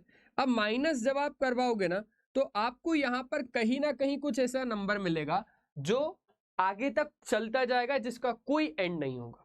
और अगर कोई नंबर का कोई एंड ही नहीं है, इसका क्या मतलब है कि वो नंबर एक इरैशनल नंबर है। प्रोडक्ट अगर आपको क्वेश्चन प्रोडक्ट बोल दो, मतलब वही मल्टीप्लाई या डिवाइड करवाओगे कोई भी एक नॉन जीरो रैशनल नंबर का एक इरैशनल नंबर के साथ, तो वहां पर आपको एक इरैशनल नंबर ही मिलेगा। जैसे क्या, जैसे इरैशनल नंबर का अगर आप डिवाइड करवा रहे हो कोई भी एक रैशनल नंबर का इरैशनल नंबर के साथ डिवाइड करवा रहे हो तो वहां पर आपको एक इरैशनल नंबर मिलेगा। और तो और अगर आप एक रैशनल नंबर को, है ना, एक इरैशनल नंबर के साथ प्रोडक्ट करवाओगे तो भी आपको एक इरैशनल नंबर ही मिलेगा। बस इतनी सी बात थी। Product of two irrational number may or may not be irrational, इसका क्या मतलब हुआ कि वो हो भी सकते हैं और वो नहीं भी हो सकते। आ जाओ एक एग्जांपल देखते हैं। मैंने बोला भाई √2 ले लो, है ना, और √3 ले लो। अगर आप बात करोगे √2 और √3 का जब आप प्रोडक्ट फाइंड करोगे तो √2 इंटू √3 कितना होता है? अरे बच्चा जानता है कि √6 होता है। √2 और √3 का प्रोडक्ट कितना होता है? √6 होता है। वहीं अगर हम लोगों ने √2 और नेगेटिव ऑफ √2 निकाला, √2 और नेगेटिव ऑफ √2 निकाला, तो यहां पर हम लोगों को -2 मिल जाएगा। अरे सिंपल बात है कि नहीं है? √2 और -√2 का जब आप प्रोडक्ट करोगे तो -2 आएगा ना, और ये -2 क्या है? अरे ये एक रैशनल नंबर है, ये तो एक रैशनल नंबर है रे वाह। देखो ना, p/q के फॉर्मेट में आप इसको लिख सकते हो ना, -2/1, तो एक रैशनल ही तो हुआ। समझ में आई बात? सम और difference of two irrational number may or may not be irrational. जैसे देखो, अब अगर आप सम करवाओगे दो इरैशनल नंबर का, दो इरैशनल होने चाहिए मेरे दोस्त, दोनों इरैशनल होने चाहिए। Irrational number 1 plus irrational number 2, तो वो आपके पास क्या बोल रहा है? रैशनल भी हो सकता है और इरैशनल भी हो सकता है। रैशनल भी हो सकता है और इरैशनल भी हो सकता है। एक एग्जांपल लेते हैं। जैसे √2 और √3 दोनों इरैशनल नंबर है, और दोनों इरैशनल नंबर में से जब हम दोनों को प्लस करवाएंगे तो यहां पर बात तो पक्की है कि इरैशनल नंबर ही आएगा। मैंने आपकी बात रखी, मैंने आपकी बात बिल्कुल रखी।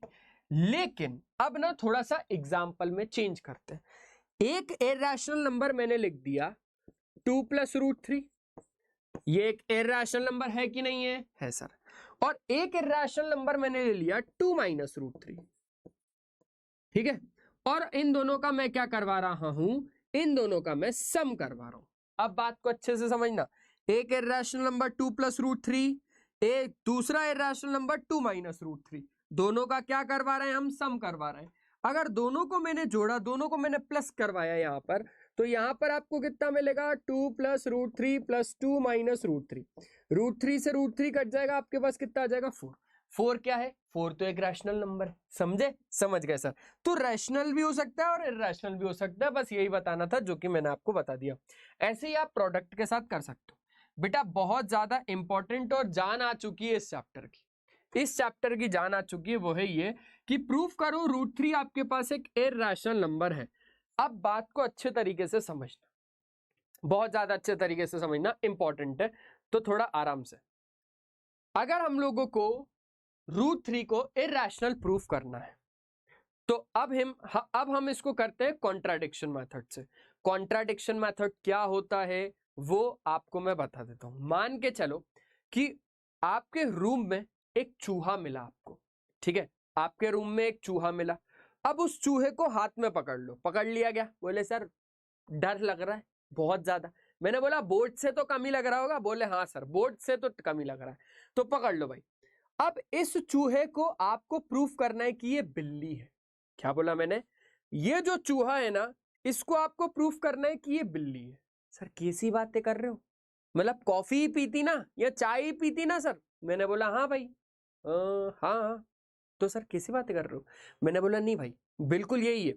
एक चूहे को आपको प्रूफ करना है कि वो बिल्ली है। अल्टीमेटली अगर आप उसको प्रूव ही नहीं कर पाए, मतलब वो कौन निकला? वो चूहा निकला ना सर। अच्छा नहीं आया सर समझ में। दूसरा एग्जांपल लो। मैंने बोला ठीक है, आपके हाथ में एक पेन है, पेन से लिख रहे हो ना अभी, आपके हाथ में एक पेन है। अब उस पेन को प्रूफ करना है कि वो पेंसिल है। सर मैं नहीं प्रूफ कर पाऊंगा। अगर तुम प्रूफ नहीं कर पा रहे हो इसका मतलब वो क्या है? वो पेन है। सिंपल बात। अब भाई अगर अभी भी नहीं समझ पाए तो अब मैं अपने ऊपर एक एग्जाम्पल देता हूँ, है ना। बहुत इमोशनल हो रहा हूँ क्योंकि मैं नहीं देना चाहता वो एग्जाम्पल, लेकिन मैं दे देता हूँ। अब आपके सामने किशोर सर खड़े हुए हैं, है ना, बिल्कुल। अब इन किशोर सर को आपको प्रूफ करना है कि ये किशोरी मैम है।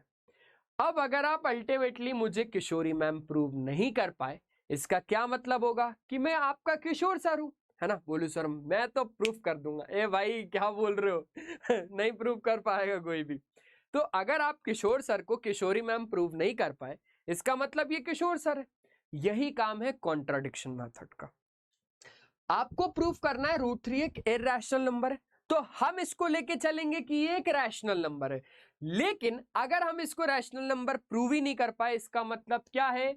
इसका मतलब वो इरैशनल नंबर है। समझे समझे समझे समझे? आ जाओ आ जाओ आ जाओ, मैं बताता हूं। इसको हम लोग कैसे करेंगे? कॉन्ट्राडिक्शन मेथड से करेंगे। ठीक है भैया, कॉन्ट्राडिक्शन मेथड से हम लोग इस √3 को let √3 be my rational number. मैंने इसको क्या बोल दिया कि भैया ये भाई साहब तो हमारे रैशनल नंबर है। अच्छा अगर ये रैशनल नंबर है तो ये काय में होगा? ये p/q के फॉर्मेट में होगा। जहां पर p और q क्या होगा? जहां पे p और q क्या होगा? Where p and q are coprime numbers. Coprime numbers, इसका क्या मतलब होता है? इसका मतलब ये होता है कि हाईएस्ट कॉमन फैक्टर p और q का कितना होगा? 1 होगा। सर जादू बताया था, जादू। कोई भी दुनिया का रैशनल नंबर चुन लो, उसको सिंपलेस्ट फॉर्म में लिखो। जब आप उनके हाईएस्ट कॉमन फैक्टर की बात करोगे तो वो हमेशा 1 आएगा।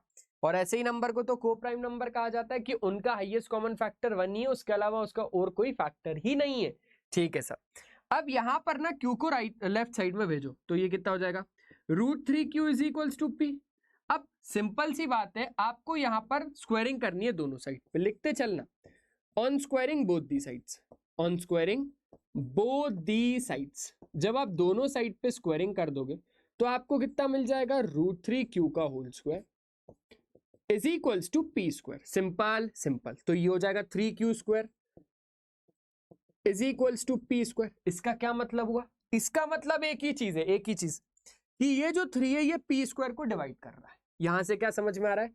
ये समझ में आ रहा है कि ये 3 p स्क्वायर को डिवाइड कर रहा है। और अभी जस्ट हम लोगों ने पीछे पढ़ा था, अभी जस्ट हम लोगों ने एक थ्योरम पढ़ा था कि अगर p a स्क्वायर को डिवाइड कर रहा है, इसका मतलब p a को भी डिवाइड करेगा। तो उसी हिसाब से हम यहां पर क्या बोल सकते हैं कि 3 अगर p स्क्वायर को डिवाइड कर रहा है तो इसका तो ये भी मतलब हुआ कि 3p को भी डिवाइड करेगा, कि 3p को भी डिवाइड करेगा। इसका क्या मतलब हुआ? इसका एक मतलब ये हुआ कि 3p का फैक्टर है। अगर 3p को डिवाइड कर रहा है, इसका तो ये मतलब होगा ना कि 3p का फैक्टर निकला। 3 इज अ प्राइम फैक्टर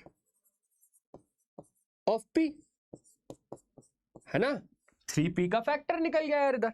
चलो भैया बहुत शानदार।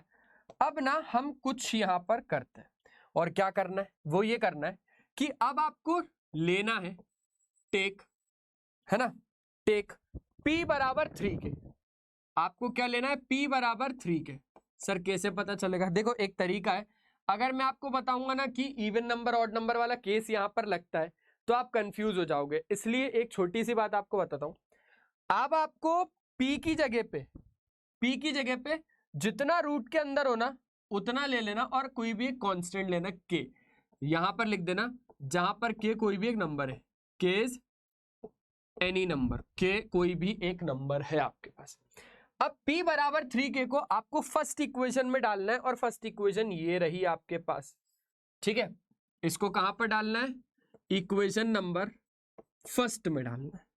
चलो भाई इक्वेशन नंबर फर्स्ट में डालते हैं, तो p की जगह पे 3k जब आप इसमें डालोगे तो आपको कितना मिल जाएगा, 3q square is equals to p का स्क्वायर है ना, तो p की जगह पे 3k डालना और इसका स्क्वायर कर देना, आसान आसान सर। यहां पर कितना हो जाएगा, 3q square is equals to 9k square, तो 9 को इससे डिवाइड करवाओ, जैसे ही आपने 3q स्क्वायर बाय 9 लिखा यहाँ पर is equals to k square, इससे तो यही समझे ना हम लोग क्या कि भाई 3 3 9 हो गया। इसका ये क्या मतलब हुआ, इसका मतलब ये हुआ कि अगर 3q स्क्वायर को डिवाइड कर रहा है, अगर 3q स्क्वायर को डिवाइड कर रहा है, इसका ये मतलब हुआ कि 3q को भी डिवाइड करेगा ना। अगर 3q स्क्वायर को डिवाइड कर रहा है, इसका क्या मतलब हुआ कि ये 3q को भी डिवाइड करेगा। और इससे हम लोग क्या समझ पाए, इससे हम लोग ये समझ पाए, तो ऐसे तो अगर 3q को डिवाइड कर रहा है तो 3q का भी फैक्टर है, 3 is a prime factor of q also, of q also, हाँ या ना। अगर 3 p को डिवाइड कर रहा है, इसका मतलब 3 प्राइम फैक्टर तो होगा p का, लेकिन अगर 3q को भी डिवाइड कर रहा है, इसका क्या मतलब हुआ कि 3 प्राइम फैक्टर है q का भी। अगर 3p का फैक्टर है, अगर 3q का फैक्टर है, इसका मतलब 3 is a common factor of both p and q। क्या बोला क्या बोला क्या बोला अपन ने, देयरफॉर, है ना, हमने क्या बोला, हमने ये बोला therefore 3 is a common factor of both p and q, common factor of both p and q, hence this contradicts, अब आप मुझे खुद एक बात बताओ, हम लोग शुरू में क्या बोल रहे हैं कि रूट थ्री हमारा एक रैशनल नंबर है, तो रैशनल नंबर क्या होता है कि भाई जो उसके न्यूमरेटर और डिनोमिनेटर होंगे उसका 1 के अलावा कोई और फैक्टर नहीं होगा, लेकिन यहां पर क्या हुआ कि 3 एक फैक्टर निकल गया।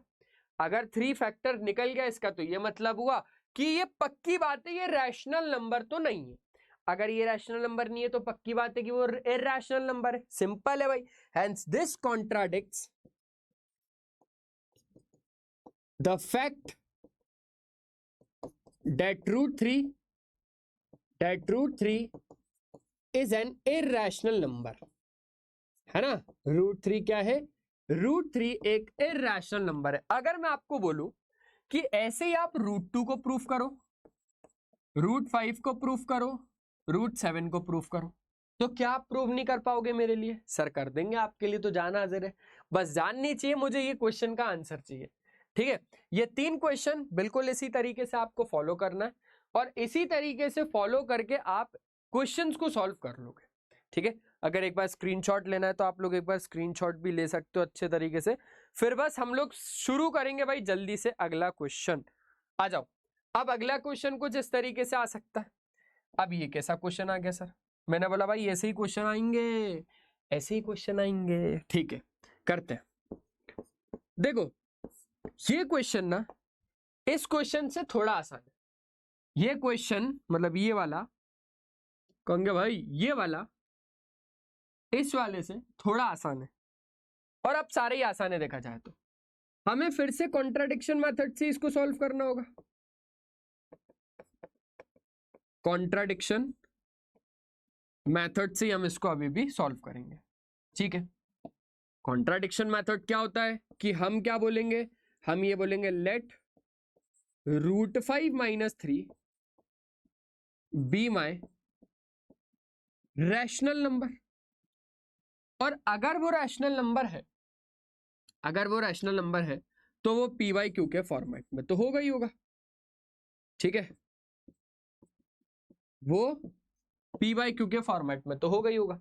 अच्छा, मैंने बोला 3 को राइट साइड पहुंचा देता हूं, तो ये कितना हो जाएगा, √5 is equals to p by q plus 3। अच्छा बेटा, मुझे एक छोटी सी बात समझाओगे क्या? √5 कैसा नंबर है? बोले सर एक इरैशनल नंबर है। ये कैसा नंबर है? ये एक इरैशनल नंबर है।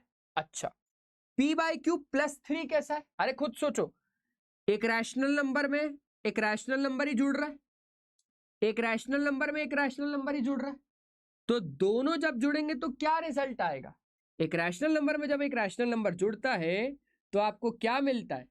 तो आपको एक रैशनल नंबर ही तो मिलता है ना। तो अब यहां से बात को समझो, क्या कभी एक इरैशनल नंबर रैशनल नंबर के बराबर हो सकता है? क्या कभी एक इरैशनल नंबर रैशनल नंबर के बराबर हो सकता है? कभी दुनिया में नहीं हो सकता ये, है ना। एक इरैशनल नंबर कभी भी एक रैशनल नंबर के बराबर तो नहीं हो सकता मेरे भाई। इसका क्या मतलब हुआ? इसका ये मतलब हुआ above equation is not possible, है ना। ये वाली जो एक इक्वेशन है ये तो पॉसिबल नहीं है, लिख देना above equation is not possible. ठीक है भाई, तो अब hence this contradicts the fact that कि √5 - 3 इज एन इरैशनल नंबर। ये करके लिखना पड़ेगा, जो कि आप लोग लिख दोगे। ठीक है ठीक है ठीक है। ऐसे ही बेटा 3√2 एक इरैशनल नंबर है क्या? आ जाओ इसको चेक करते हैं। ये भी सेम टू सेम, अरे सेम टू सेम भाई, contradiction method, contradiction method. Okay sir, तो अगर आपको इसको एक इरैशनल नंबर प्रूफ करना है तो हम इसको क्या लेके चलेंगे कि इरैशनल नंबर है।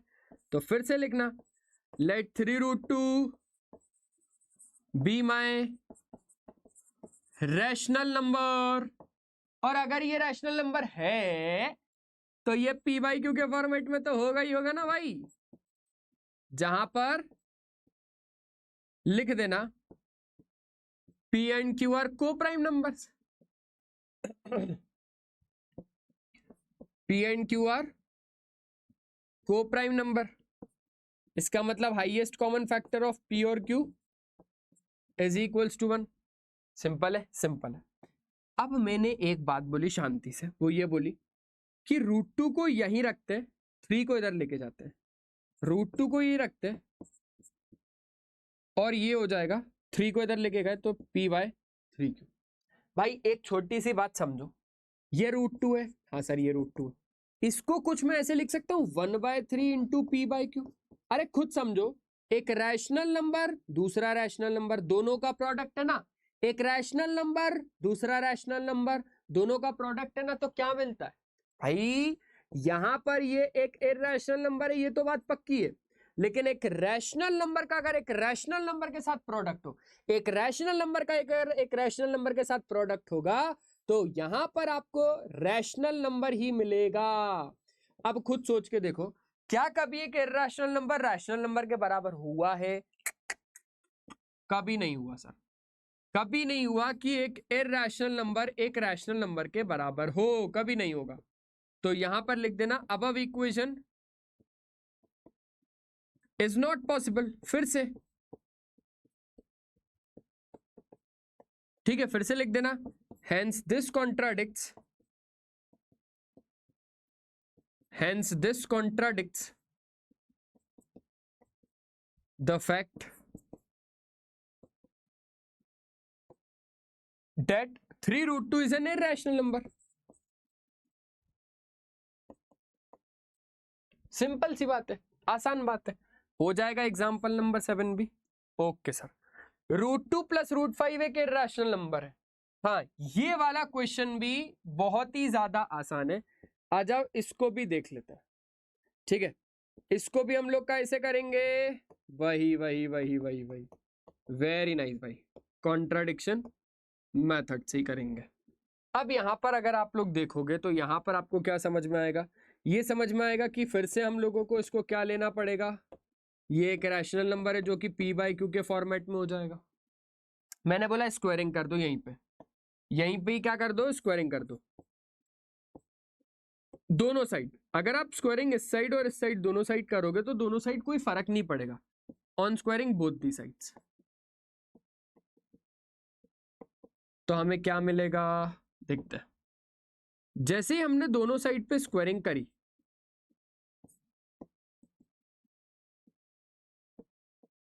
तो हमें यहां पर मिलेगा a प्लस बी का होल स्क्वायर कितना हो जाएगा, A square plus B square plus 2ab 2√2 into √5। p by Q का स्क्वायर कितना हो जाएगा, p square by Q square ना। आसान आसान सर आसान।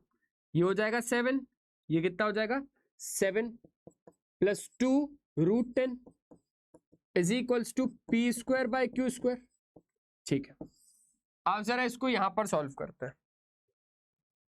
मैंने यहां पर क्या बोला, मैंने यहां पर बोला कि भाई ये 7 को तो हम लोग राइट साइड पे लेके जाते हैं, कोई दिक्कत नहीं है। a प्लस बी का होल स्क्वायर करा, a square plus B square, √2 का स्क्वायर होता है 2 और √5 का स्क्वायर होता है 5 और 2ab लगा दिया साथ में, तो ये हो जाएगा √ab।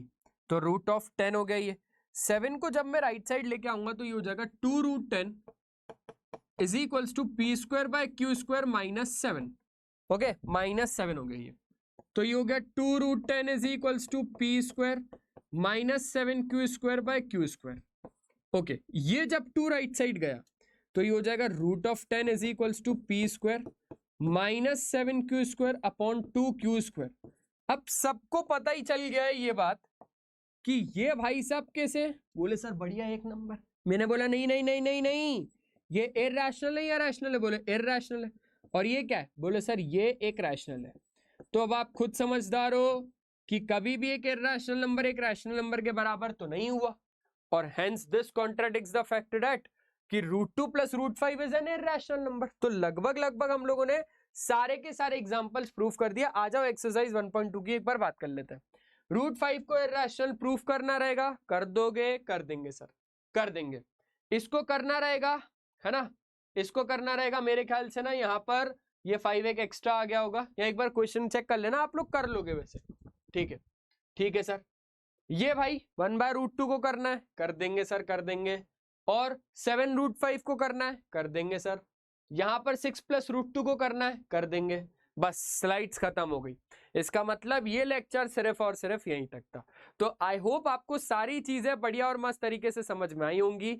मिलते हैं नेक्स्ट सेशन में, तब तक के लिए बाय बाय। अपना ध्यान रखें और हमेशा की तरह एक ही चीज कि पढ़ाई करते रहें यार, क्योंकि वो बहुत ज्यादा जरूरी है। बाय बाय, है ना, बढ़िया तरीके से भाई। नेक्स्ट चैप्टर में मिलेंगे हम लोग। Bye bye.